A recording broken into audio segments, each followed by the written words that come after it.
हाँ जी, सत श्री अकाल जी।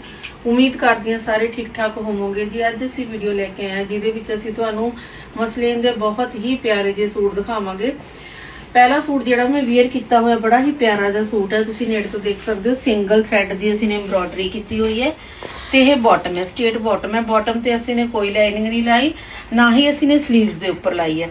सिर्फ फ्रंट एंड बैक दे उपर जस्ट जिवें आपां अंडर शर्ट वेयर करदे हुंदे हां उस तरह लाइनिंग लगाई है जी। ठीक है, ये दुपट्टा है प्योर सुपर नेट का दुपट्टा है। ये नाल दे असीं ने कलर्स रेडी किए ने। जिहड़ा फर्स्ट कलर है तुसीं देख सकते हो, बड़ा ही प्यारा जिहा इहदे उत्ते असीं ने मैंगो दी कलर की कढ़ाई की हुई है ते यह दुपट्टा है जी। जिहड़ा नैक्सट है ये ब्लैक है, ब्लैक दे उपर असीं ने मैरून कलर का थ्रैड यूज किया हुआ है। दैन ये दुपट्टा है। जिहड़ा नैक्सट है ये भी बड़ा ही प्यारा जिहा कलर है। इस ते असीं ने तुसीं देख सकते हो बड़ा ही